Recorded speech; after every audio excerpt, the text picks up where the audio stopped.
con el fin, o sea, Dios, principio de todas las cosas, ordena todo para que todo a su vez se ordene hacia Él. Él es el principio y el fin de la creación, es alfa y omega.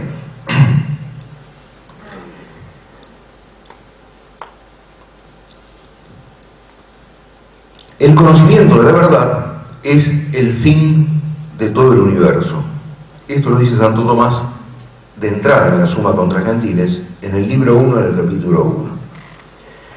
Pero el hombre puede vivir o no respetando esta orientación fundamental de su espíritu. Y así la historia nos muestra pueblos civilizados y pueblos salvajes. Los pueblos salvajes no deben ser entendidos como pueblos atrasados técnicamente, científicamente, sino pueblos en la que se ha establecido la rebelión de la inteligencia contra la verdad y la rebelión de la voluntad contra el bien. Es interesante que los paganos advirtieron que se puede ser salvaje y aparentemente super civilizado, es decir, aparentemente. Platón, en dos de sus diálogos, habla del mito de la Atlántida o la isla de Atlas. Era la sede de una civilización altamente desarrollada desde el punto de vista científico, técnico, más que científico, pero que se hunde, se destruye, porque la ciencia que esa civilización tenía era una ciencia no orientada hacia la verdad, sino al poder.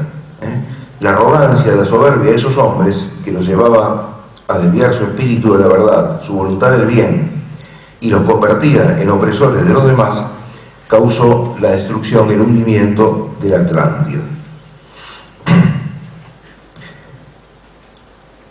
Veamos ahora, después de haber visto el sentido de la vida social, según la razón natural, lo que aporta la revelación. En el relato del Génesis, el hombre aparece como ser social, porque la palabra Adán designa con un trazo único a la especie humana, al varón y a la mujer. La especie humana desdoblada en esa dualidad fundamental, varón-mujer. Y Dios les da la orden de crecer, multiplicarse, dominar la tierra y establecer un reino, la vida política, como condición previa de la obtención de la bienaventuranza. El designio de Dios al hacer la criatura racional es convertirla en consorte de la naturaleza divina.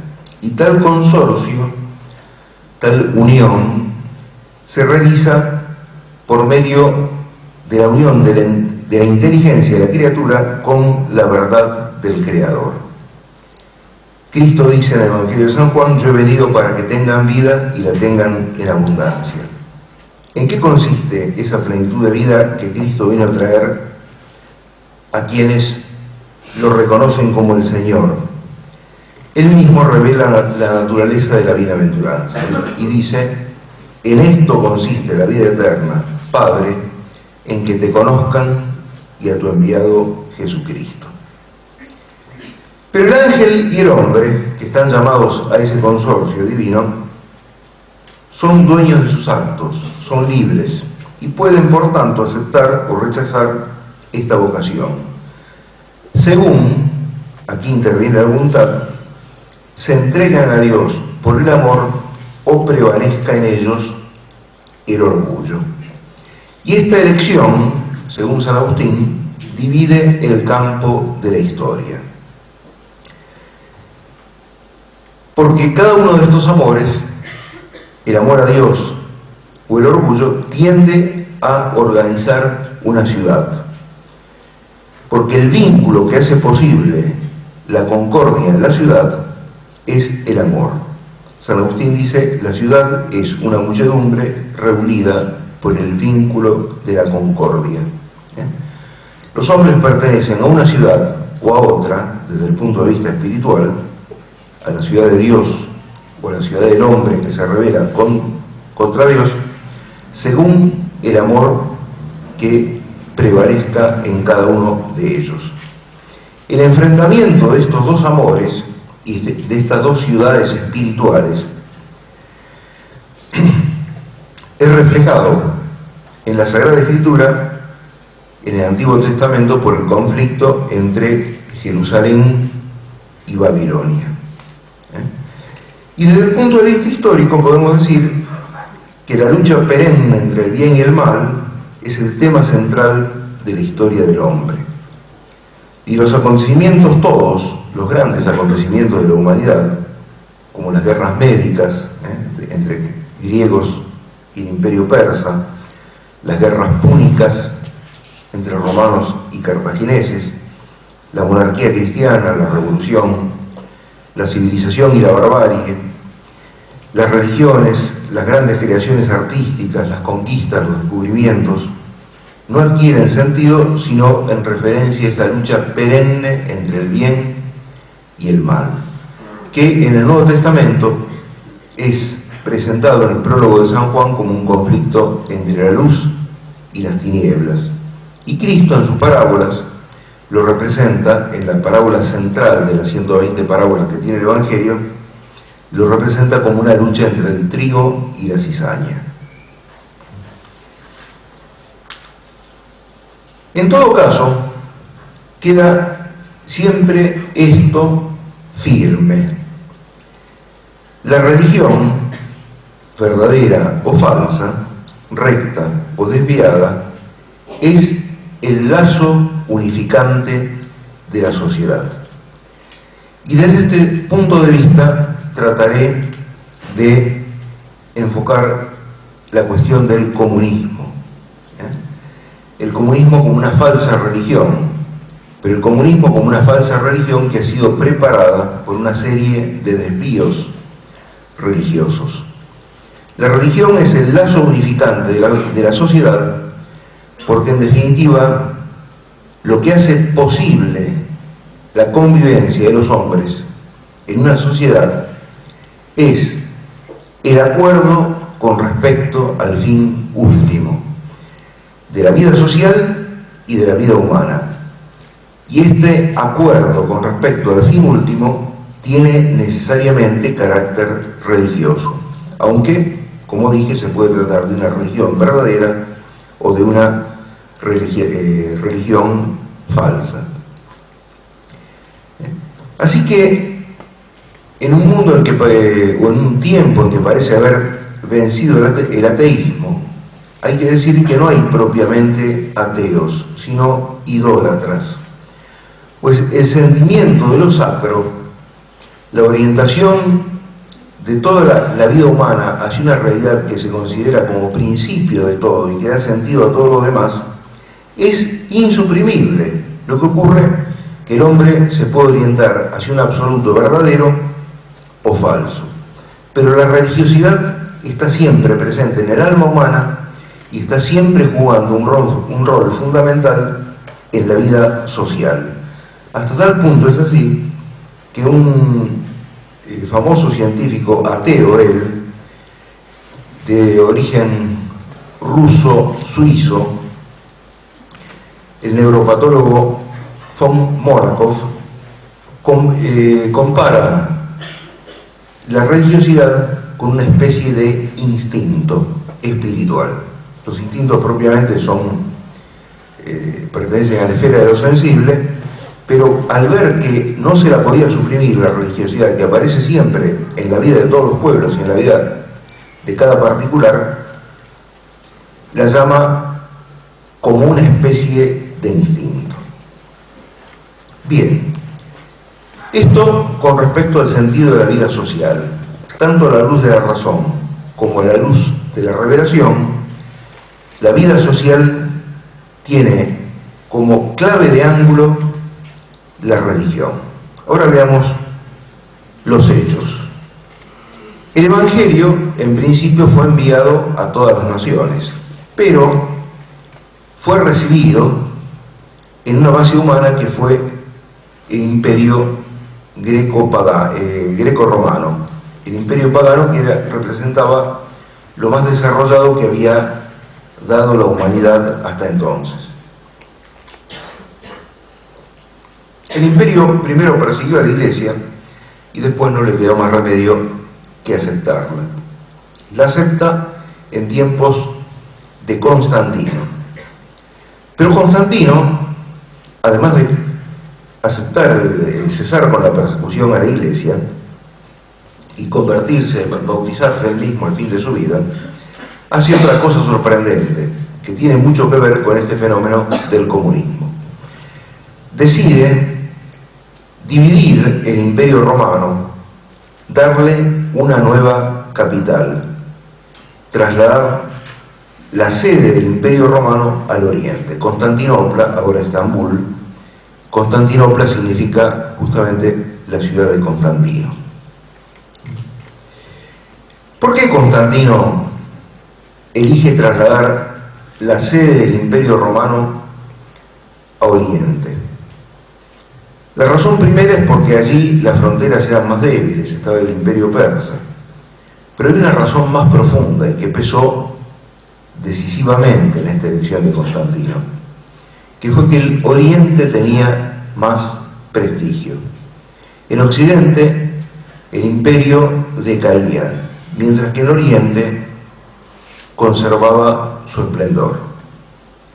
Y los hombres de aquel tiempo se estaban volviendo más místicos, lo cual no significa que se estuvieran volviendo mejores, porque la mística puede orientarse hacia Dios o hacia el diablo.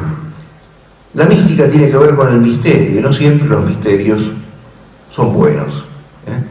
Y en el caso de la mística que tendía a prevalecer en Oriente, tenía más de la sabiduría de la serpiente que de la simplicidad de la paloma. De todos modos, Constantino realizó este paso sorprendente, trasladar Roma al oriente. Apareció así la segunda Roma. Él creía haberse llevado todo de Roma para fundar un nuevo imperio. Este afán por hacer nuevas fundaciones y lanzarse a grandes proyectos son característicos de una civilización cansada, con las fuerzas enervadas. Cuando el hombre se encuentra en pleno vigor, se queda donde Dios lo ha puesto y trata de hacer ahí la obra que la providencia le ha encomendado. Cuando las fuerzas del espíritu se debilitan, el hombre cede a la fascinación de las utopías. El comunismo es una utopía. Apareció en Oriente, por lo menos triunfó políticamente en Oriente, pero la vinculación de Oriente con las utopías es muy anterior al comunismo.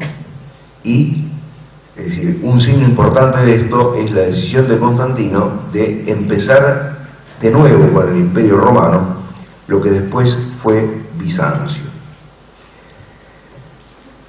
Constantino trasplantó Roma, pero se olvidó en Roma la única cosa que estaba llamada a durar.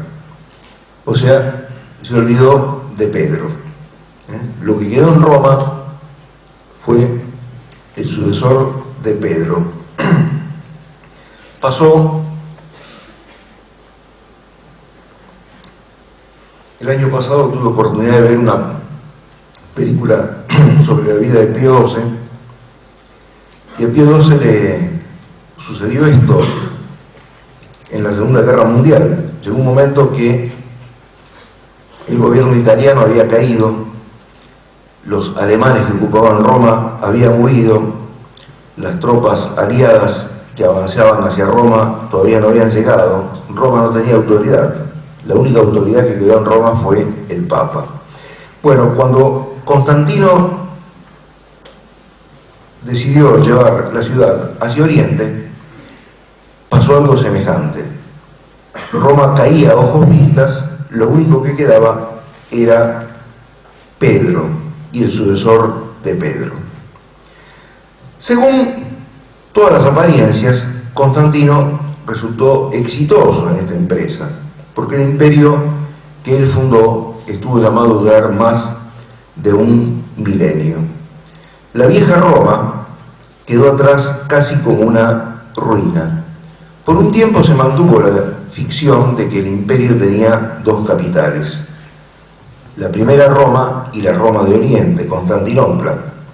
Pero mientras Constantinopla crecía, Roma no hacía más que decaer y finalmente fue ignorada o anexada por los emperadores de Oriente.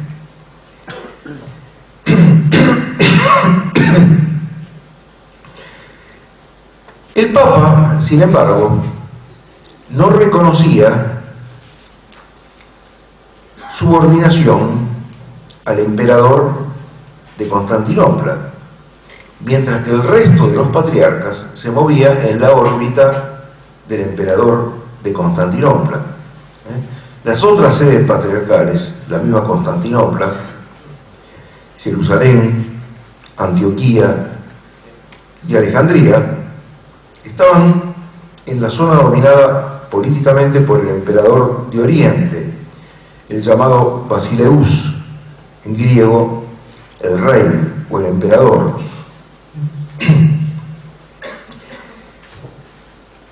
El Papa quedaba en Occidente, pero ¿qué tenía Occidente? Occidente había sufrido la invasión de los bárbaros, y los bárbaros estaban a medio civilizar o no civilizados en absoluto. Es decir, desde el punto de vista práctico, político, la posición del Papa era debilísima. Y este era el pensamiento que prevalecía en el imperio, en la parte oriental del imperio. En una de las tantas controversias teológicas, un patriarca de Alejandría se ofreció como mediador y en una carta que dirigió al resto de los patriarcas orientales puso esta frase sorprendente: debemos tener paciencia cuando discutimos de teología con los romanos, porque los romanos no son como nosotros, personas que han gozado de las ventajas de una alta civilización, sino que viven en medio de la barbarie. Esta era la forma de ver a Roma desde Oriente en aquel tiempo. Pero mientras Oriente se creía sumamente civilizada, comenzó a pasar algo extraño. Se fue contaminando cada vez más con el espíritu oriental, el espíritu asiático, un espíritu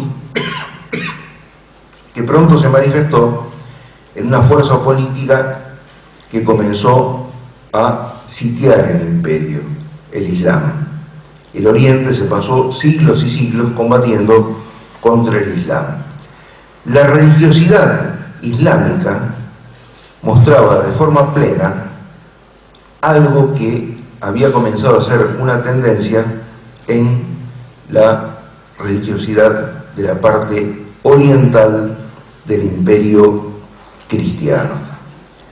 Para simplificar las cosas y hacerlas comprensibles a través de un ejemplo, en el imperio oriental, el emperador y los patriarcas quisieron imponer la herejía iconoclasta. ¿Qué es la herejía iconoclasta? La prohibición de las imágenes. Pues bien, las imágenes habían sido prohibidas en el Antiguo Testamento por una sencilla razón, porque Dios hasta entonces no había tomado cuerpo, no se había producido la encarnación. Pero las imágenes fueron también prohibidas por el Islam, que aparece después de la encarnación. Sorprendentemente, estos cristianos orientales que aceptaban la encarnación consideraron pecaminosas y ultrajantes al honor de Dios hacer imágenes y permitir el culto de las imágenes. ¿Cuál era la desviación que se ocultaba detrás de esto? Es como un rechazo del mundo material, como si fuera malo. Es como poner a Dios como un espíritu alejado de las cosas de este mundo. Es una forma religiosa que se ha mostrado muchas veces en muchas partes. Es una tendencia de poner un Dios que está en las alturas, pero que no tiene nada que ver con lo que pasa acá. Y cuando no tiene nada que ver con lo que pasa acá, entonces el lugar de Dios es ocupado por el espíritu del hombre, por la inteligencia que ya no busca la verdad del ser, sino que se retuerce sobre sí misma y trata de convertirse en fuente de la verdad. Y por la voluntad que ya no busca el bien y la fuente de todo bien, que es Dios, sino que se afirma a sí misma y pone como bien supremo el dominar, el poder. Estas cosas fueron preparando el camino del comunismo.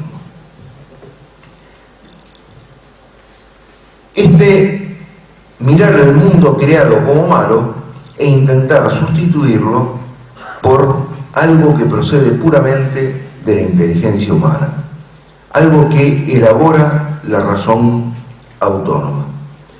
Pues bien, como Basileus, el emperador, apoyaba la herejía iconoclasta, los patriarcas que se movían en su órbita apoyaron la herejía iconoclasta. Únicamente el Papa la resistió.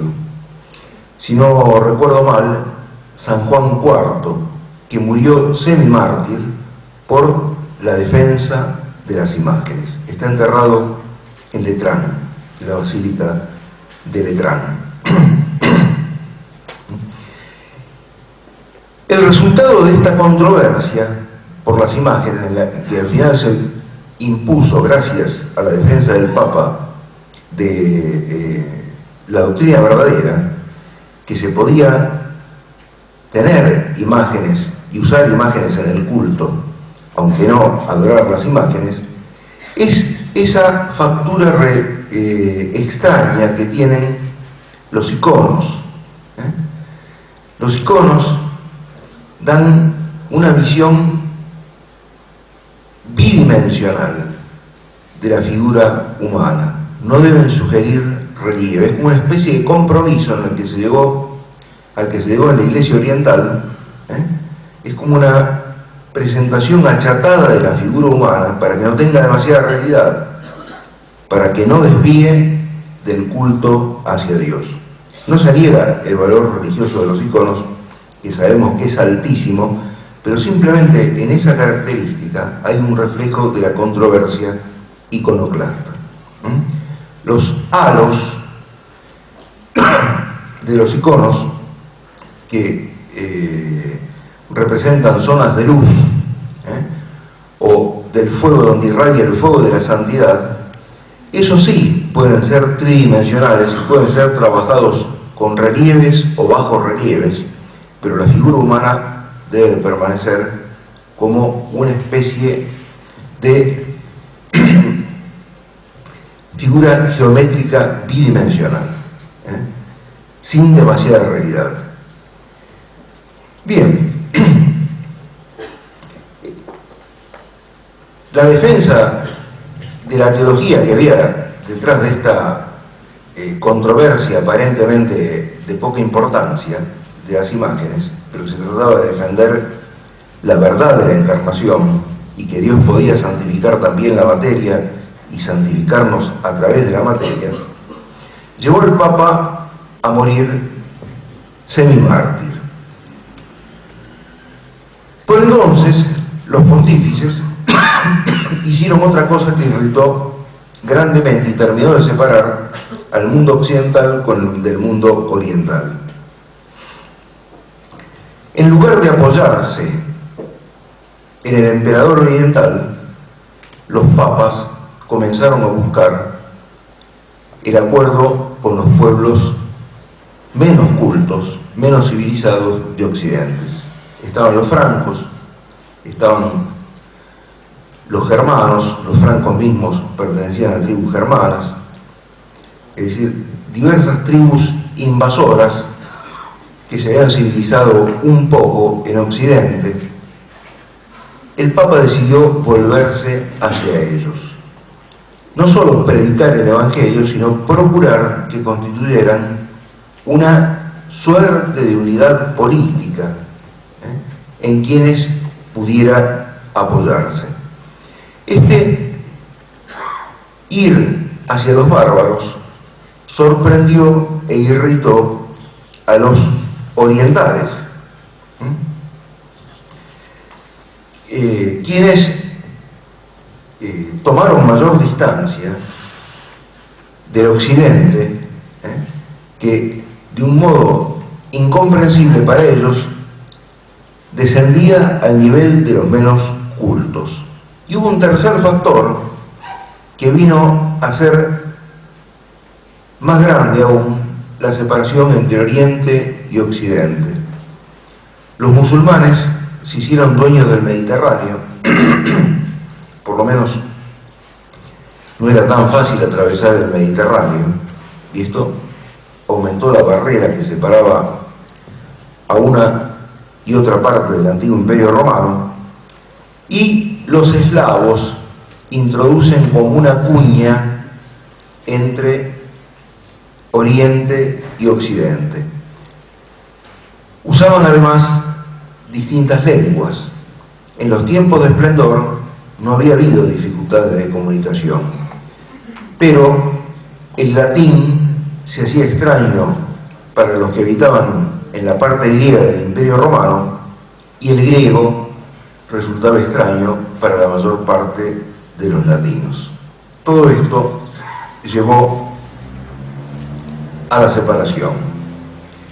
La separación no se debió exclusivamente entonces a la mala voluntad, sino en buena medida a una falta de inteligencia entre ambas sedes patriarcales, aisladas. La ruptura definitiva se produjo en el 1054 y se debió a la intolerancia del patriarca Miguel Celulario y a la ineptitud del representante del Papa. El representante del Papa se llamaba Humberto da Silva Cándida. El Papa que lo había enviado era León IX, y este enviado del Papa León, con su conducta, exasperó a los orientales. Ambas iglesias se excomulgaron. Lo más sorprendente del conflicto entre el patriarca y el legado pontificio es que ellos querían casi exactamente lo mismo. Tanto Humberto da Silva Cándida como Miguel Celulario deseaban promover una reforma de la Iglesia, y especialmente una reforma episcopal que devolviera a esta su plena autenticidad espiritual. Pero Humberto fue incapaz de mirarla de otra manera que en la línea de los papas de Occidente, groseramente exageradas en la línea de que habían sentado los papas en Occidente. Y Miguel Celulario no seguía otra línea que la de las tradiciones y costumbres orientales.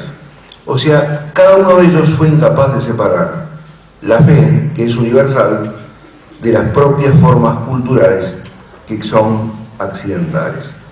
Así se llegó a la separación. Primer paso. Segundo paso, la aparición de la Iglesia rusa. Bizancio, Constantinopla, se había mirado como la segunda Roma, pero la segunda Roma terminó cayendo en poder de los musulmanes. Entonces apareció la tercera Roma. Esta tercera Roma fue Moscú.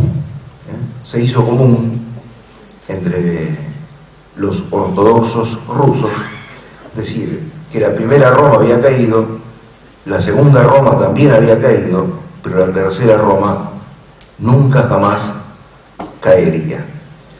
Los eslavos fueron evangelizados por Cirilo, los santos Cirilo y Metodio. Y Vladimir, en el 988, que era pagano y jefe de un grupo muy grande de eslavos, decidió adoptar una religión monoteísta. Tenía ante sí conocía el Islam y el cristianismo. La razón por la cual decidió hacerse cristiano y no musulmán es que el cristianismo le pedía renunciar a la poligamia, hasta entonces frecuente entre los eslavos, pero el Islam le pedía renunciar al alcohol, y Vladimir dijo: prefiero la monogamia a la abstención. Ahora, lo notable es que Vladimir se convirtió en serio, es San Vladimir, Vladimir, y los rusos se convirtieron en serio, pero habían heredado esa tradición de mirar desde la distancia y con desconfianza a Roma. Eran cristianos, pero no concebían la Iglesia universal. Y ese lugar de la Iglesia universal fue ocupado por el mismo pueblo ruso y la misma nación rusa. En Rusia, desde muy temprano, se estableció la idea de que Rusia era una nación santa y que tenía a su cargo, tenía como misión histórica, establecer el imperio universal cristiano y ser la guardiana de la ortodoxia. Y así como toda la jerarquía eclesiástica representaba y desplegaba el misterio y la riqueza de Cristo, el Hijo de Dios Padre, en Rusia el zar pasó a ser visto como una especie de encarnación de Dios Padre mismo. O sea, había una verdadera liturgia en la corte del zar, como había habido una verdadera liturgia en la corte del Basileus o el emperador bizantino. O sea, había una sacralización absoluta del orden político, no se distinguía entre el orden religioso y el orden político. Por supuesto que al zar nunca se le ocurrió celebrar misa ni perdonar los pecados, sabían que esas eran funciones sacerdotales, pero no había una línea clara de división entre lo político y lo religioso, como todavía no la hay en el Islam, y como no la hubo en el Antiguo Testamento entre los judíos. En Occidente católico, esa duda no existió. Puede haber habido emperadores o reyes que abusaron de su fuerza y trataron de influir indebidamente en asuntos eclesiásticos. Pudo haber habido papas que abusaron de su posición y trataron de influir indebidamente en los asuntos políticos. Pero aún quienes abusaban tenían en cuenta que el orden político era una cosa y que el orden religioso era otra cosa. Es la doctrina expuesta por Bonifacio VIII en la doctrina de las dos espadas.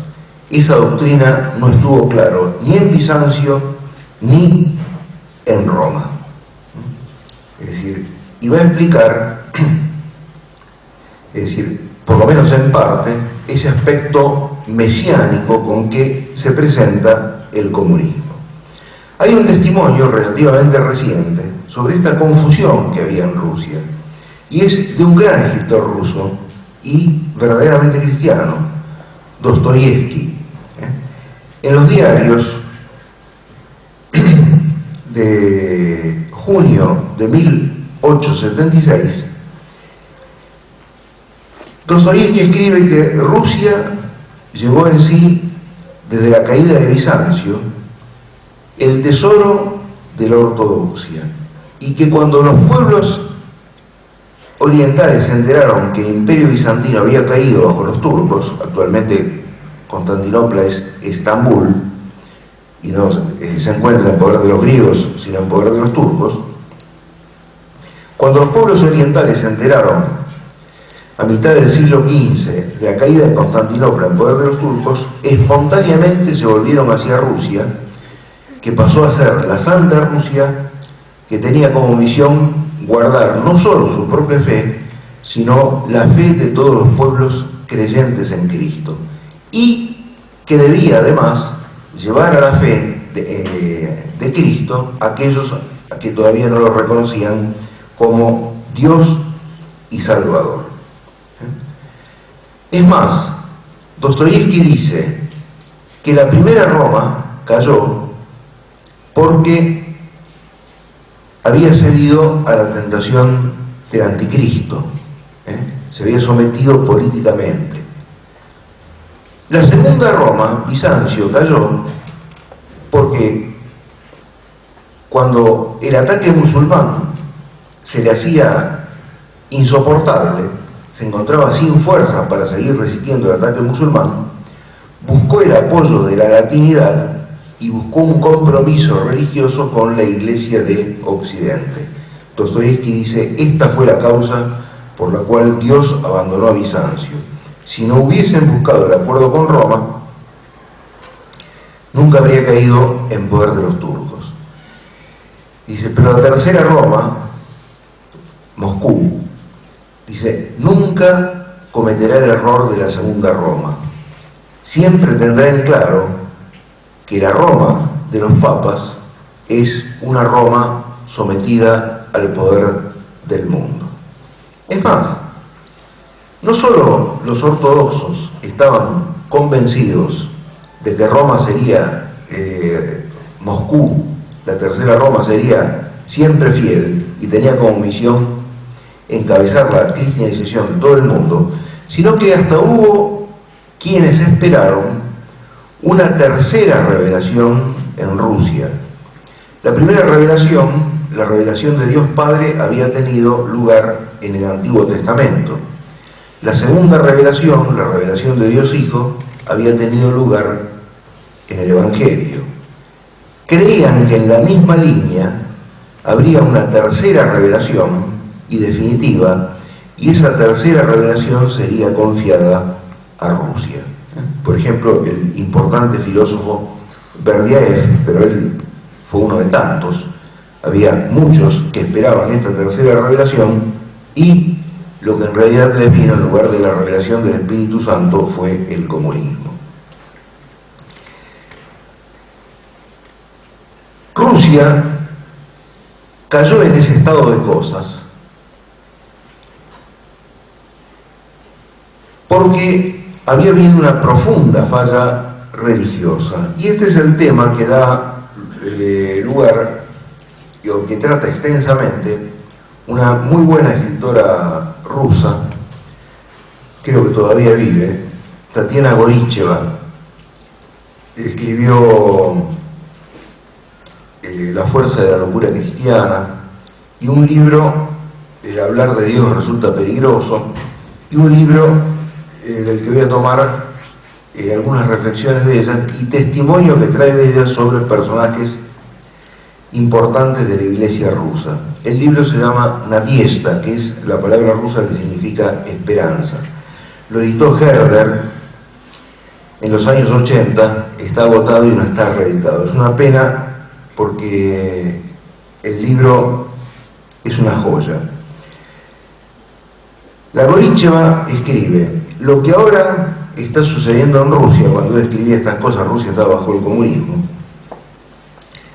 es asombroso e incomprensible para quienes viven del mundo. O sea, que la Santa Rusia haya caído en poder del ateísmo es algo que muchos, a pesar de tantos años de comunismo, no logran comprender. Y se tratan todavía de achacarlo a motivos externos que existieron. Había un interés político de Estados Unidos, de Inglaterra, y sobre todo había el interés de este poder que se revela en la crisis que el mundo padece estos días, el poder de las finanzas, que quería a toda costa hundir a Rusia, para cobrarles viejas deudas, porque ese poder de las finanzas está manejado por manos que la mayor parte de las veces no son cristianas. Bien, pero el Goricheva dice, sin embargo, no son estas las causas principales que trajeron el comunismo a Rusia. Dice, los que vivieron al compás de Dios lo tenían en claro desde hacía mucho tiempo.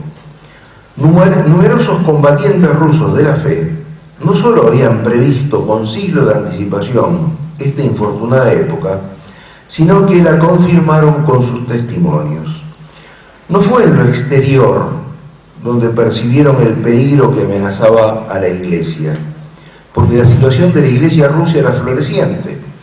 Apoyada por un Estado omnipotente, la Iglesia rusa tenía una gran cantidad de templos, monasterios, propiedades rurales, y se nos fue en el exterior donde ellos percibieron el peligro que amenazaba a la Iglesia.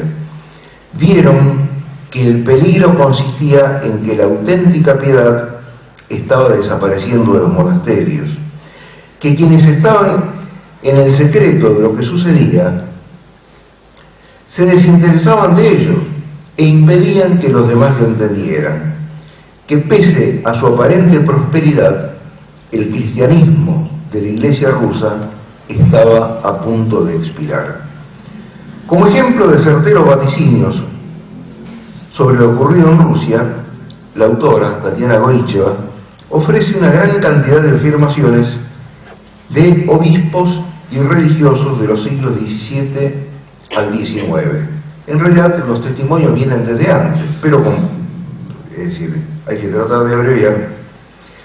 Uno de ellos había dicho: el espíritu del cristianismo se aleja insensiblemente para las masas ajetreadas y mundanas, de modo bien manifiesto para el que oye la voz interior.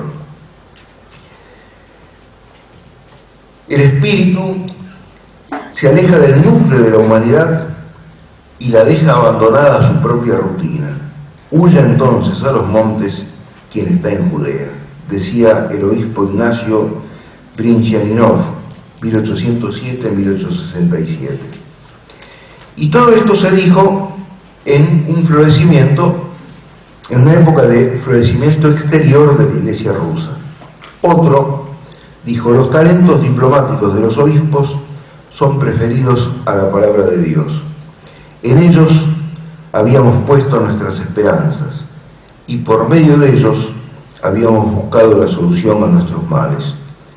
Con mentiras quisimos salvar el reino de la verdad. Esto lo decía Abba Isquirón. Solo una sincera y profunda conversión podría haber evitado la catástrofe. Pero, ¿dónde hemos visto obispos y sacerdotes llorar entre el atrio y el altar? Toma las palabras del profeta Joel 2:17. ¿Dónde hemos visto obispos y sacerdotes orar por su pueblo? La situación de la Iglesia rusa era en lo exterior próspera, pero faltaba espíritu. La Goricheva confirma el diagnóstico sobre la causa principal de la revolución comunista formulado entre nosotros por el padre Castellani en épocas de la Guerra Civil Española, en un artículo que se llama Sobre los tres modos católicos de entender la Guerra Civil Española, que apareció primero en un libro titulado Las ideas de mi tío el cura, y después está como un capítulo de Cristo y los fariseos. Castellani hace esta pregunta, dice: ¿cómo hizo Rusia, la Santa Rusia, la tierra de Dios, para llegar a ser la sede de los sin Dios? Es imposible imaginarse el fenómeno del odio colectivo a Dios y la aparición del primer estado antiteo, no ateo, sino antiteo, que luchaba contra Dios, sin contar con el estado de la religión rusa, desvirtuada por 10 siglos de cisma, hundiéndose en un proceso degenerativo de superstición y de fariseísmo, tal como es testigo de ello el mismo Dostoyevsky. Dostoyevsky se hacía grandes ilusiones con la misión universal de Rusia, pero como era gran artista y el artista capta la realidad y la expresa, en las mismas obras de Dostoyevsky aparece esta desvirtuación de la religiosidad rusa. La plebe inculta y pasional tenía una religiosidad profunda, pero miope y turbulenta, porque no contenía el control de la iglesia jerárquica. Por eso, esa religiosidad popular estaba en manos de extraños monjes de turbia y vehemente vida mística, como Zósima, un personaje de Dostoyevsky, cuando no de bestial superstición como Rasputín. Este ya no era un personaje de Dostoyevsky, sino que fue real. Fue un monje que tuvo un influjo decisivo en la familia del último zar, y sobre todo sobre la mujer del último zar, porque un hijo, el heredero, el zarevich, padecía de hemofilia, y Rasputín tenía poderes mágicos, posiblemente de origen diabólico, para cortar los ataques de hemofilia, o sea, impedir que el heredero del zar se desangrara. A través de esto pudo obtener un poder extraordinario en la corte y causó escándalos, aunque las desviaciones que se le atribuían a la zarina y a la unión ilegítima con él era parte de la calumnia que llevó adelante o que propagaron quienes tenían interés en llevar adelante la revolución. Pero mientras la religiosidad popular estaba así, en las alturas, allá arriba, los popes de una iglesia de Estado montaban su guardia de policía espiritual en torno a los intereses no espirituales de las clases pudientes. Caro mío, estos son hechos. No hay corrupción más pésima que la de las cosas óptimas. Bien, como había una falsificación religiosa, y venía desde mucho tiempo atrás, no se niega que Bizancio no haya sido cristiano y que Rusia no haya sido cristiana, pero había fallas que venían jugando desde el principio. Estas fallas hicieron crisis en el tiempo en que Rusia cayó en poder del comunismo, porque ya que el Espíritu de Dios no informaba a la sociedad, apareció lo que la Sagrada Escritura llama el espíritu que ocupa los lugares vacantes.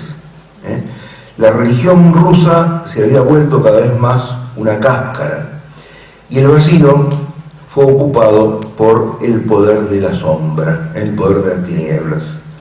Es decir, al principio hablamos del hombre sin sombra, después de la sombra sin hombre, y ahora nos encontramos con la sombra contra el hombre, pues el diablo es homicida desde el principio. Para producir el comunismo se operó según el conocido sistema de pinzas, jugar en dos frentes a la vez. Rusia, por una parte, fue liberalizada. En el último siglo, antes de la aparición del comunismo, la clase dirigente de Rusia se occidentalizó. El proceso de occidentalización había comenzado mucho antes, pero la Revolución Francesa hizo que la clase dirigente rusa, los que pasaban por ser cultos, adoptaran cada vez más como idioma el francés y el alemán, con su pensamiento, que era un pensamiento revolucionario. Rusia prosperó, y a Occidente no le interesaba tanto que Rusia prosperara, porque Rusia era una monarquía, y los que dirigían Occidente estaban sumamente interesados en hacerle creer a toda la humanidad que únicamente bajo un régimen democrático las naciones pueden prosperar. La proyección establecía que a mediados del siglo XX Rusia estaría muy delante de los Estados Unidos, que hasta entonces era la nación del mundo que más había progresado. El índice de avance ruso era muy superior. Eso lo veían venir, y eso a los que manejaban las finanzas de Occidente no les gustaba en absoluto. Contaminaron a Rusia con las ideas liberales, pero el liberalismo no quiso sobre todo el liberalismo económico, no quiso que Rusia fuera la nación más fuerte desde el punto de vista económico, político del mundo. Entonces utilizaron el otro frente para subvertir a Rusia, el de la izquierda, el socialismo. Y acá usaron la doctrina de Marx. Marx era de ascendencia judía, pero él no era practicante de religión judía. En su juventud había sido cristiano, pero luego no se sabe bien qué es lo que pasó en su vida y pasó a ser un ateo furibundo. Y hay suficientes indicios de que a lo largo de toda su vida él rindió culto al demonio. Esto son varios los que se han ocupado de este tema. Hay un libro que se difundió en un tiempo, era fácil de conseguir en la Argentina, lo escribió un pastor protestante que estuvo muchos años preso en Siberia. El autor se llama Wurmbrand. Pero es un tema que supongo que en internet hoy, Marx, satanismo, saldrá una cantidad de datos. Los testimonios proceden de la misma familia de Marx, del padre, de las hijas, y de la conducta de Marx. Marx fue satanista antes de ser socialista. En su juventud escribe una obra dedicada a Prometeo. Prometeo es aquel que intenta rebelarse contra los dioses. Y Marx dice que Prometeo es el héroe más noble que posee la humanidad. Escribe también odio al ser y odio a todos los dioses. Odiaba la realidad porque la realidad da testimonio de Dios. ¿Con qué pensaba sustituir la realidad? Con su ideología. Ahí está la perversidad básica del comunismo. Supone una falla de la religión verdadera, y ese vacío es ocupado por el espíritu de la sombra, que intenta negar a Dios para poner en el centro al hombre, en realidad al diablo, que intentan crear desde sí un mundo autónomo. Bien, Marx escribió poesías contra Dios, tiene un poema que se llama Invocación de un desesperado, donde hace suyas las palabras que la Sagrada Escritura atribuye al demonio cuando cae: construiré mi trono en las alturas, será su cumbre inmensa y fría. Un anarquista ruso importante llamado Bakunin, que por un tiempo fue uno de los amigos más íntimos de Marx, escribió: uno tiene que adorar a Marx para ser amado por él. Uno tiene que temerle al menos para ser tolerado por él. Marx es extremadamente orgulloso, hasta la vileza y la locura.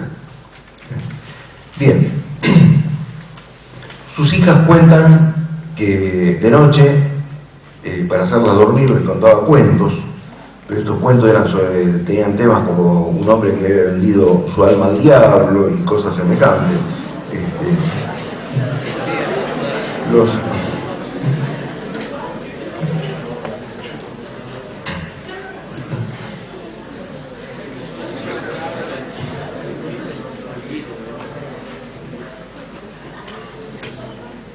El que en 1980 era subdirector del Instituto Marx de de Moscú, reconoció que en total hay unos 100 volúmenes de escritos de Marx, pero que únicamente 13 han sido publicados. Y dio como excusa que la Segunda Guerra Mundial había impedido la impresión de los demás volúmenes. La excusa era ridícula, porque la Segunda Guerra Mundial en 1980 hacía 35 años que había terminado. En realidad no se publicaron hasta el día de hoy, porque son impublicables, muestran la verdadera faz de Marx. Marx tuvo una vida desolada.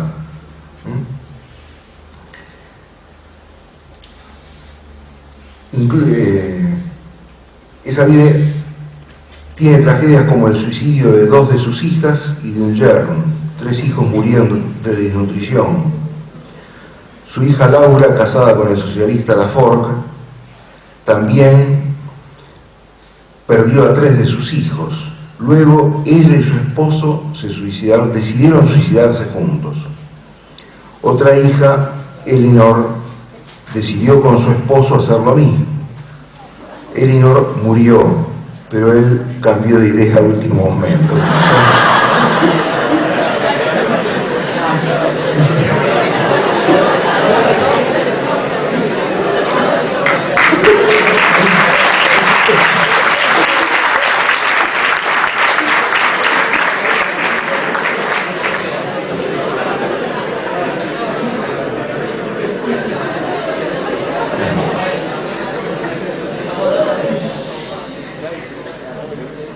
Hay un aspecto tremendo en la vida de Marx que dio lugar a una de las bromas más finas que se hicieron en política.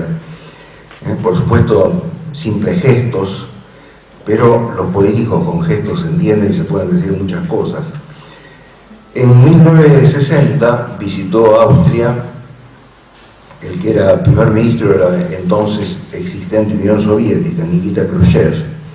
Y el primer ministro austríaco, de apellido Rabe, le regaló a Khrushchev una carta original de Marx.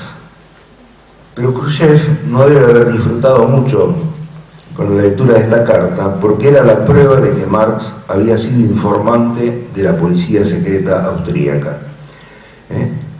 Había recibido dinero para espiar a los mismos revolucionarios, él era el autor y organizador de la revolución.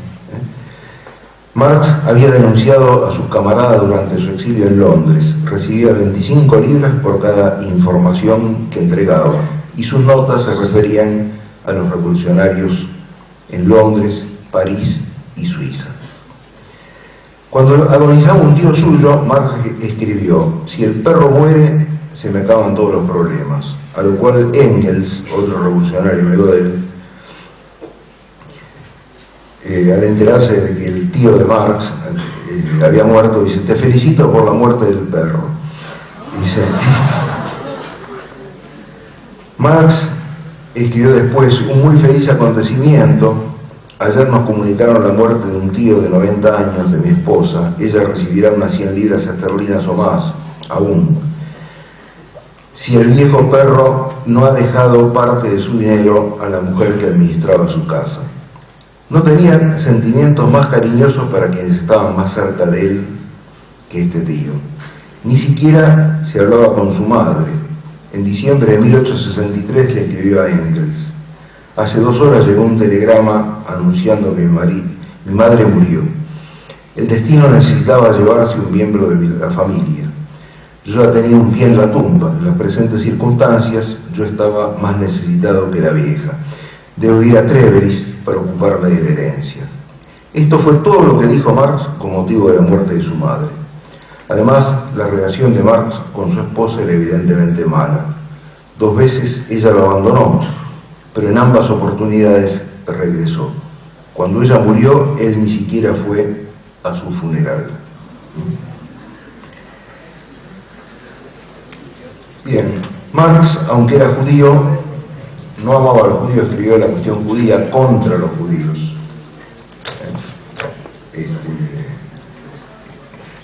Tampoco amaba a los alemanes ni a los eslavos. No se conoce que haya expresado aprecio por ningún pueblo. Era el pensamiento crítico, y esto es propio de la utopía, de la ideología. Esa crítica constante de la realidad. No la pueden aceptar porque la realidad da testimonio de Dios. No pueden reconocer nada bueno en nada. Todo debe ser criticado siempre, porque en el fondo aspiran a suplantar todo por lo que ellos van a hacer. Bueno, actitudes similares en la vida de Lenin. Lenin a los 16 años se arranca el crucifijo y lo pisotea, es una conocida práctica satánica. Lenin decide hacerse revolucionario porque el hermano es fusilado. Ahora el hermano estaba metido en plena revolución y además tenía vinculaciones por matrimonio y por negocios con familias judías. Lenin se casó con una judía, pero al final de su vida escritores serios le atribuyen estas palabras. Dice: cometí un gran error, mi pesadilla es tener el sentimiento de que estoy perdido en un océano de sangre e innumerables víctimas. Es demasiado tarde para volver atrás. Para salvar a nuestro país, Rusia, habríamos necesitado hombres como San Francisco de Asís. Con 10 hombres como él, habríamos salvado a Rusia. Pero esto lo dijo cuando ya estuvo varios años muy enfermo, sufrió varios ataques, se encontraba en un estado de casi total impotencia y al reflexionar sobre lo que había hecho, consideraba su vida un fracaso. El cuñado de la que fue amante de Stalin y después esposa, porque también Stalin se le suicidó a la esposa, escribe: empecé a entender cómo logró Stalin, el sucesor de Lenin, convertirse a sí mismo en Dios. No tenía una sola característica humana, incluso cuando exhibía algunas emociones, todas parecían no pertenecerle. Eran como algo exterior a él. Dice: creo que Stalin secretamente se dedicó a la astrología. Los ateos se seguían idólatras. Dice: hay una característica suya que siempre me asombró. Habla veladamente de Dios y de la religión. Siempre es cuidadoso cuando surge ese tema. Y nunca es posible descubrir exactamente cuál es su punto de vista. Una cosa es muy clara para mí: su trato de Dios y la religión es siempre muy especial. Por ejemplo, nunca dijo directamente que no había Dios. Parte integrante de la tragedia de la existencia humana es el hecho de que uno tiene que tener enemigos y algunas veces se ve obligado a combatirlos. Stalin decía que el mayor goce es cultivar la amistad de una persona hasta que ésta se atreve a poner su cabeza confiadamente sobre el pecho de uno y luego plantarle una daga en la espalda para un placer que no se puede superar. De hecho, Stalin hizo matar a casi todos los compañeros de él de la revolución. Mao Zedong, cuya imagen hemos visto todos los días durante los Juegos Olímpicos como el gran creador de la China, Nueva China. Y bien, Mao Zedong dice: desde la edad de 8 años odiaba a Confucio. Confucio era, como digamos, la figura principal de la religión mayoritaria en China. No dijo ser Dios, pero era como un pensador religioso. En nuestra aldea había un templo confucionista. Con todo mi corazón deseaba solamente una cosa: destruirlo hasta sus mismos cimientos. ¿Es normal que un niño de 8 años solo desee la destrucción de su propia religión? Tales pensamientos pertenecen a caracteres demoníacos. En el otro extremo tenemos a San Juan de la Cruz, quien desde la edad de 8 años todas las noches dedicaba 3 horas a la oración. El culto a la violencia. Pensemos sobre estas palabras del Che Guevara. El odio es un elemento de la lucha. Odio sin misericordia contra el enemigo. Odio que eleve a los revolucionarios sobre las limitaciones del hombre y lo convierta en una eficiente, destructiva, imperturbable, calculadora y fría máquina de matar. Uno que fue el segundo del comunismo en Yugoslavia, lo que entonces era Yugoslavia, y se dio cuenta y se apartó y sufrió cárcel, pero escribió un libro muy importante, muy valiente, La Nueva Clase. Él decía que en lugar de la clase capitalista, el comunismo había creado en los países comunistas una nueva clase, que era la de los burócratas, los altos funcionarios del partido, que tenían todos los privilegios que las clases adineradas tienen en Occidente, pero que esto lo hacían en nombre de la justicia social, mientras que en Occidente se utiliza la excusa de la libertad. Bien, Milovan Chilas dijo que lo único en lo que creían los dirigentes comunistas era en el poder organizado. Todo lo demás era mentira. Era un anzuelo que hacían tragar a los incautos. Creían en el poder. Poder para dominar la vida ajena y para destruir a los demás. Una frase de Chesterton llega al centro del asunto. Dice: la revolución no quiere transformar el mundo, sino que quiere destruirlo. ¿Por qué quiere destruirlo? Porque esto pertenece a la psicología del perverso y, en definitiva, a la psicología del demonio. ¿Por qué busca hacer mal el perverso y por qué busca si puede destruir al otro? Para mostrar que tiene poder sobre el otro, poder sobre los demás. No acepta nada que no esté sometido a su poder, y él cree que tiene el poder para elaborar un mundo nuevo, incluso para crearse a sí mismo. Un gran escritor que acaba de morir, murió hace 1 o 2 años atrás, nacido en Francia pero de origen ruso, Volkov, llama la atención, tiene un estudio sobre sobre Lenin, Trotsky y Stalin, que son las 3 figuras políticas más importantes del comunismo, y llama la atención sobre este hecho. Se autoimpusieron el nombre. El nombre que uno ha recibido es simplemente parte de lo que uno ha recibido.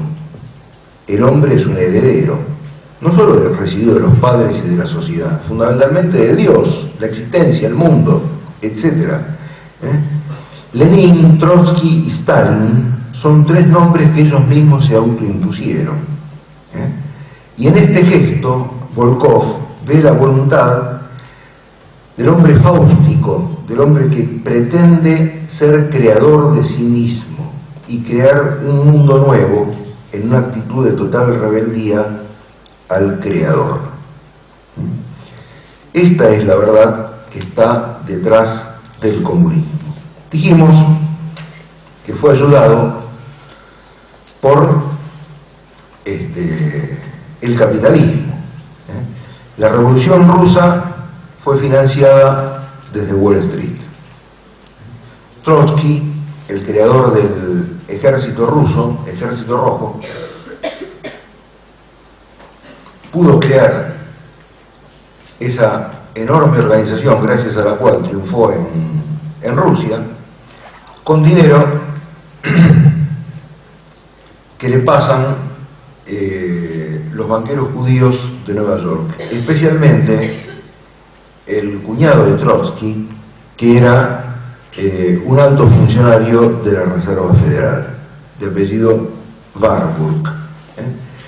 Esta presencia de los judíos en la Revolución Rusa ha sido afirmada por muchísimos, últimamente por Solzhenitsyn. Dijo: yo no soy racista. Dice: la discriminación la han hecho ellos mismos. Dice: la discriminación la hace la historia. Yo no tengo la culpa de que haya habido tantos judíos en la financiación de la revolución comunista y en los puestos claves de los gobiernos comunistas. Dice: cada pueblo tiene que hacerse cargo de los errores y de los crímenes que ha cometido y tiene que tratar de repararlos.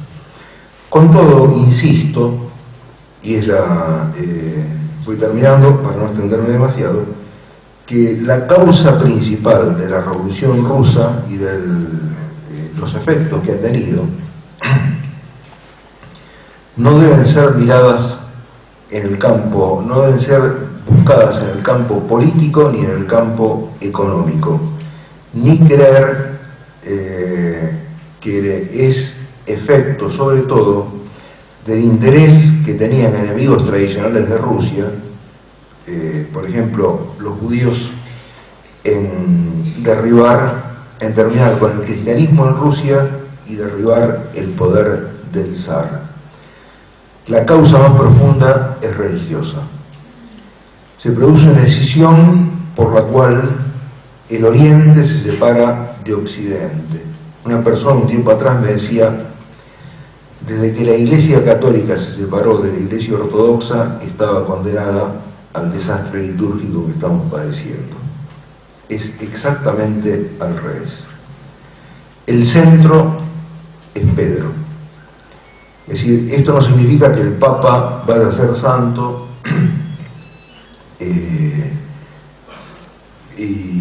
o que todo lo que haga esté bien, o que la Iglesia no esté expuesta a grandes crisis, pero en definitiva, con Pedro está Cristo, y donde está Pedro está la Iglesia. Oriente se separó, en gran parte involuntariamente, pero se separó y creyó que podía prescindir del Papa.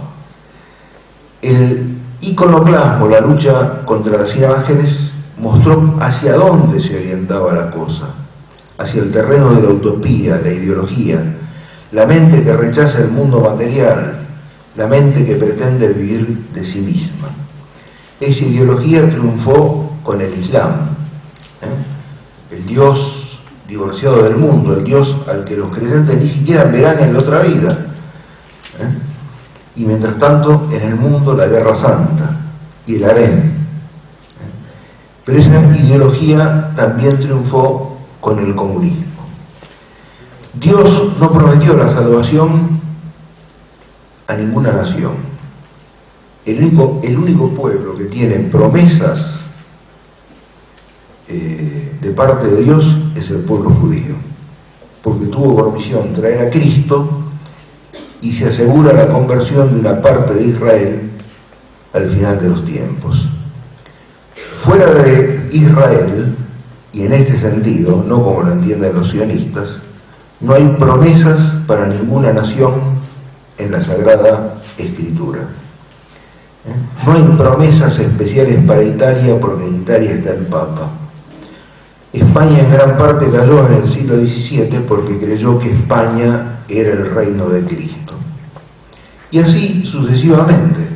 Estados Unidos va a caer porque Estados Unidos procede como si fuera la Iglesia de Cristo, la nación modelo que debe ser imitada por el resto de la humanidad. Todas estas naciones que se autoengañan caen. Sobre la mentira no se puede construir nada sólido. Rusia se engañó, creía que tenía la misión de la Iglesia. Es más, en Rusia hubo mucha gente que esperaba una tercera revelación, y lo que tuvieron fue una tremenda revolución.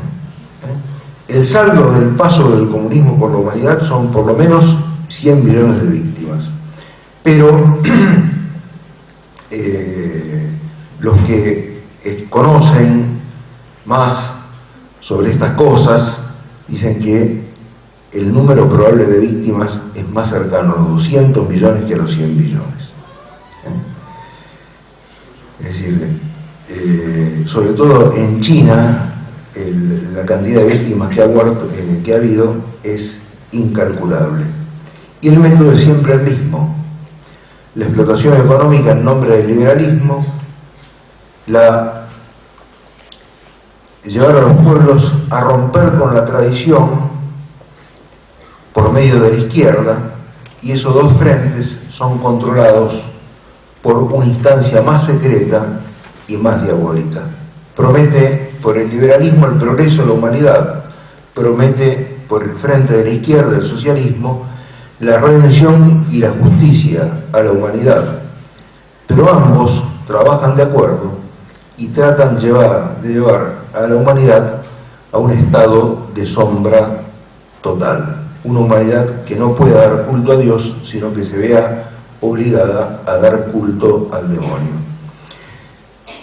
Para ver hasta qué punto están de acuerdo liberalismo y comunismo, pensemos lo siguiente: no solo la revolución rusa es financiada desde Wall Street, sino que cuando Hitler en la Segunda Guerra Mundial había logrado importantísimas victorias en el frente ruso,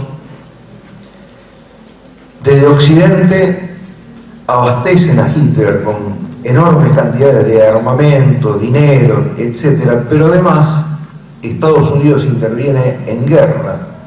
El plan sensato, como dice Volkov, habría sido esperar que Hitler ocupara Rusia, y eso lo iba a llevar a tal grado de desgaste y de agotamiento que entonces una muy rápida intervención de Estados Unidos habría asegurado la caída de Alemania. Sin embargo, Estados Unidos interviene en la Segunda Guerra Mundial para salvar a la Rusia soviética. Al final de la Segunda Guerra Mundial, Estados Unidos se encontró con la bomba atómica. Para mantener el juego, la ficción, esta de un mundo dividido en dos bloques, Estados Unidos mismo pasó por debajo de la mesa la bomba atómica a los comunistas. Y de esa manera el mundo siguió aterrorizado en enfrentamiento Oriente-Occidente, la guerra nuclear, y los que están detrás de ellos dos y los mueven como a los títeres en el tablado pueden llegar adelante su juego. ¿En qué terminará todo esto? El padre Castellani en el año 61 dio un vaticinio certero. Dijo: el comunismo puede avanzar y entonces se creará un estado totalitario que abarcará todo el mundo, o puede ser vencido militarmente, como la Iglesia detuvo al Islam con la batalla de Lepanto y al hacer fracasar el sitio de Viena, o como derrotó a la herejía cátara en la Edad Media. Dice, pero puede producir una tercera cosa: puede llegarse al acuerdo entre comunismo y liberalismo. Dice, y en ese caso estará preparada la cuna para el anticristo. Eso es lo que se ha producido. Fíjense que lo llevan a Pinochet y lo querían llevar a Videla, y ahora sacan uno de Yugoslavia para juzgarlo en La Haya como criminal de la humanidad. Pero el último primer ministro de la Unión Soviética, Gorbachev, no tocó a nadie, y ese Gorbachev anda actualmente ocupado en preparar los 14 nuevos mandamientos que van a sustituir a los antiguos 10 mandamientos que Dios le había dado a la humanidad. O sea, como dice el refrán ruso, ese perro y ese gato se entienden a las mil maravillas. Hay un poder que está detrás del liberalismo crudo que se nos presenta y del socialismo, comunismo crudo que se nos presenta, es el poder de las finanzas, pero en definitiva va mucho más allá de las finanzas, porque los grandes banqueros responden ellos mismos a los grandes satanistas que intentan imponer el culto del demonio en el mundo. El comunismo se entiende en esa perspectiva. Tiene como base, como terreno, un error religioso y apunta hacia el máximo error religioso, que es el culto al demonio y el odio formal a Dios. A todo esto respondemos con las palabras de Cristo: no temáis, yo he vencido el mundo. En la medida en que adhiramos a Cristo, será difícil soportar este embate contra la fe, pero no será imposible. Bien, como ven, yo soy un perfecto revolucionario, porque no he hecho más que hablar del poder de las sombras en el día de la primavera. Alguno creerá que esto ha sido el devastador paso del Padre Biestro. Con esto termino y les agradezco la paciencia.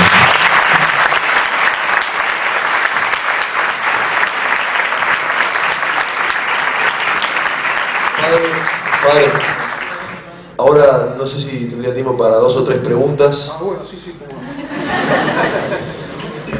Vamos a hacer unas pocas porque nos queda poco tiempo. Bueno, la primera es, ¿Cuál es la realidad religiosa hoy después de la caída del muro de Berlín en Rusia?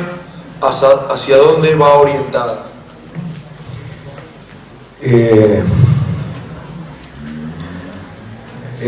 Hubo tres fenómenos que anunciaron que se dieron simultáneamente con la caída del comunismo. El primero en toda Europa Oriental. El primero fue una invasión de música rock. El segundo, la aparición de las sectas norteamericanas. Y el tercero, la luz verde para toda una conducta de destape en la juventud de los países que habían sido comunistas. Es una táctica que emplea Estados Unidos y el poder que está detrás de Estados Unidos y lo maneja para que esos pueblos sigan el camino de la revolución. Pero, como se ha visto con Solzhenitsyn, quedan reservas cristianas. O sea, 70, 80 años del comunismo no han podido eliminar por completo la fe de Rusia y de los países sometidos al comunismo, los países cristianos.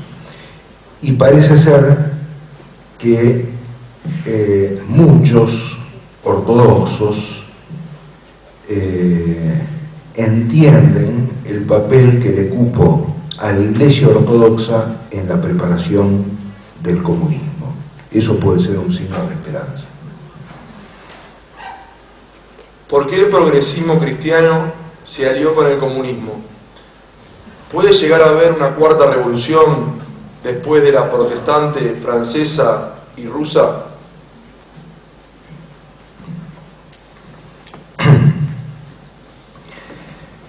El progresismo cristiano se alió con el comunismo porque en la Iglesia católica hubo problemas semejantes a lo que se dio en la Rusia y en la Iglesia ortodoxa, no absolutamente iguales, pero sí semejantes. Era una pérdida, por lo menos un bajón de la fe, era un buscar en lo social la solución a problemas que son fundamentalmente religiosos.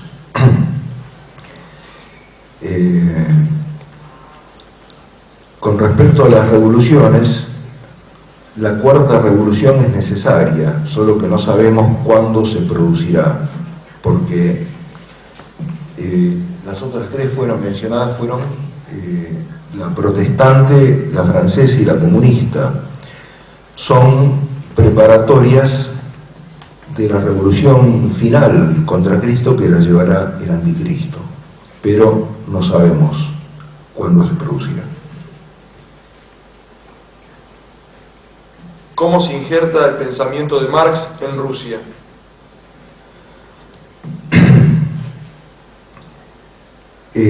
Marx, según sus previsiones, tendría que haber sido aceptado en Inglaterra y en Alemania, porque él siempre sostuvo que la revolución comunista comenzaría en los países donde había triunfado la burguesía. Se daba cuenta del carácter conservador de la población agraria, y Rusia era, aunque estaba avanzando mucho en el campo industrial, Rusia era fundamentalmente un país agrario. Sin embargo, los que manejan la revolución deciden aplicarla a Rusia en primer término, justamente porque les preocupaba este avance rápido que estaban haciendo los rusos en materia industrial, caminos, ferrocarriles, etc. Y por eso crean por la fuerza condiciones para que triunfe, para que Rusia sea llevada a la revolución y en esa revolución triunfe el comunismo. Me detengo un segundo en esto porque es importante saber cómo llega el comunismo a Rusia. Primero a Rusia la embarcan en una guerra con el Japón. El sistema era que un banco apoyaba a Japón y otro banco inglés apoyaba a Rusia.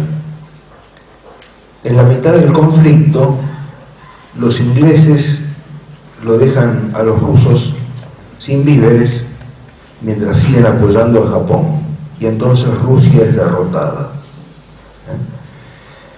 En segundo lugar, Rusia se prepara para la Primera Guerra Mundial por medio de acuerdos con la gran fábrica de armamentos inglesa, Vickers, que estaba en manos de financistas judíos. Uno de ellos es el que parece ser, pero hay muchos indicios, el que impuso acá como presidente a Justo, que fue el presidente de la década infame, de los años 30, que se llamaba Basil Zarov. Bueno, Rusia contrató municiones y armamentos en cantidades siderales con esta firma inglesa, y esta firma inglesa no cumplió lo pactado, dejó a los rusos sin municiones y armamentos. Por cada 6 soldados rusos en la Primera Guerra Mundial, solamente uno tenía un fusil, los demás iban con palos al frente. Rusia en los primeros tiempos de la guerra perdió 3,5 millones de hombres en su lucha contra los alemanes. Una vez creadas las condiciones para la insurrección, se imaginan que esos desastres causan un terremoto en la sociedad, llegaron las municiones y los armamentos, pero llegaron tarde porque el clima revolucionario ya había sido creado en Rusia. Es decir, ese es el método que se elige para llevar a Rusia al comunismo. Y además había una intelectualidad que estaba preparada de mucho tiempo antes para provocar la revolución comunista. Había células, agentes pagados, desastres internacionales fabricados y una intelectualidad en gran parte judía que estaba perfectamente adoctrinada para difundir la doctrina del comunismo en el pueblo. ¿Cómo llega el comunismo ideológico a nuestro país? La Internacional Socialista, ¿qué pretende? El comunismo es un hijo natural del liberalismo, porque el liberalismo pone al dinero como fuerza suprema de la sociedad. El dinero no puede ser fuerza suprema de la sociedad, porque eso significa el mundo en que estamos, donde hay toda clase de injusticias. O sea, para que el dinero domine la sociedad es necesario que la sociedad esté entregada a la mentira, a la explotación, al caos moral, etc. Eso hace necesaria una reacción. La astucia de esta gente es que por un lado controlan la explotación y por otro lado controlan la reacción. El comunismo llega a nuestro país porque ha sido inyectado como doctrina en las masas o en la gente que estaba siendo explotada y tenía derecho a quejarse, pero la prensa o intelectuales pagados o resentidos le han hecho creer que el único camino que había para liberarse de los malos efectos de una economía liberal era la revolución comunista, cuando en realidad Los mismos que están detrás del liberalismo están detrás del comunismo. ¿Cómo Cuba, siendo católica, también cae en el comunismo? Cuba fue llevada al comunismo por la CIA. Cuba es una creación de la CIA. Aparentemente es enemiga de los Estados Unidos, pero en realidad desde que fue independiente de España pasó a ser colonia de los Estados Unidos. La guerra por la cual Cuba deja de pertenecer a España es provocada artificialmente por Estados Unidos. Y cuando se van los españoles, Cuba queda sometida a los Estados Unidos. Hay una base naval, Guantánamo, estadounidense en Cuba, y además las grandes plantaciones de caña de azúcar y los grandes ingenios pasan a ser propiedad norteamericana. Los norteamericanos primero corrompen a Cuba, la convierten en el cabaret de los Estados Unidos. Había un famoso actor, Humphrey Bogart, que tenía intereses enormes en la vida de corrupción de Cuba. Pero luego, como estaba hasta tal punto sometida a Estados Unidos pensó en usarla como herramienta para desestabilizar el resto de América Latina. Si Estados Unidos hubiese querido, nunca habría permitido que a 90 kilómetros de Florida hubiera un gobierno comunista.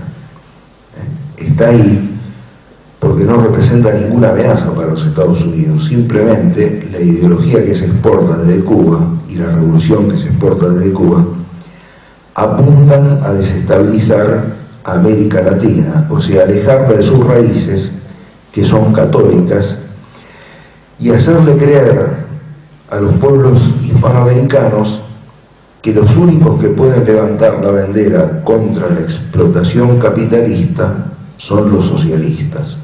No puede haber católicos que luchen por la patria contra el poder de la usura internacional.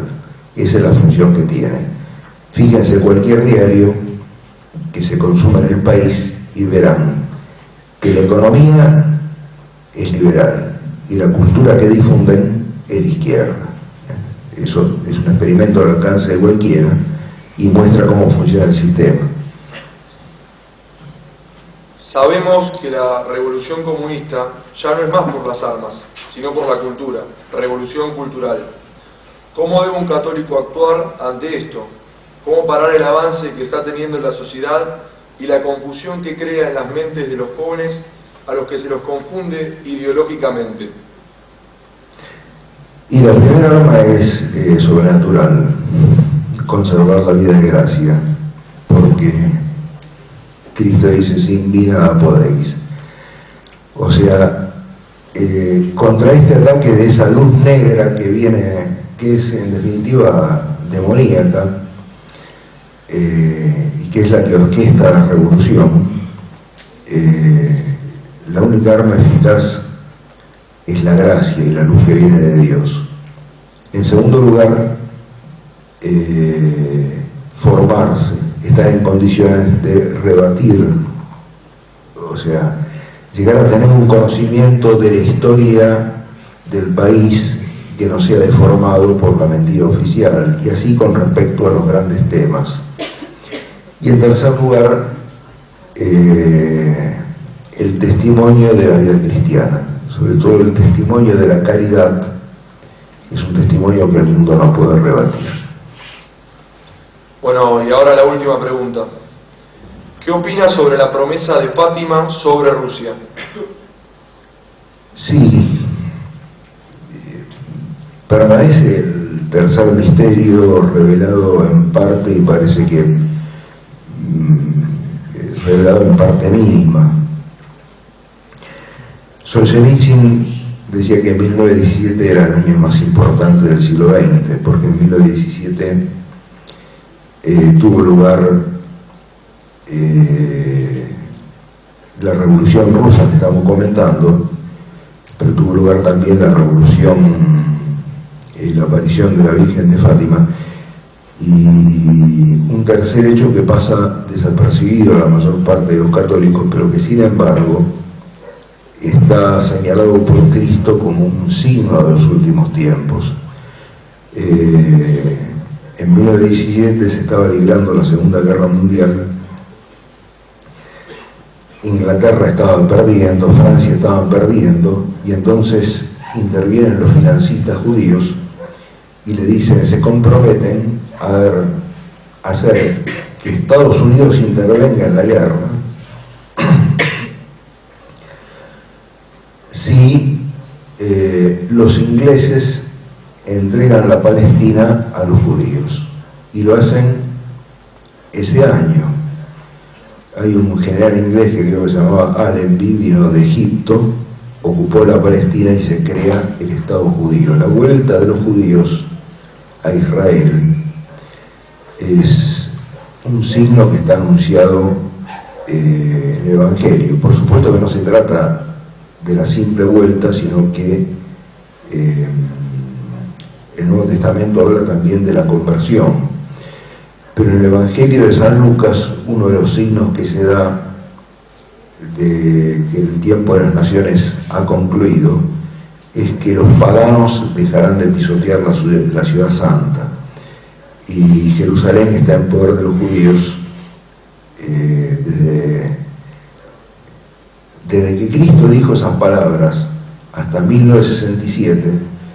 Jerusalén siempre estuvo bajo poder extranjero y volvió a ser dominada totalmente por los judíos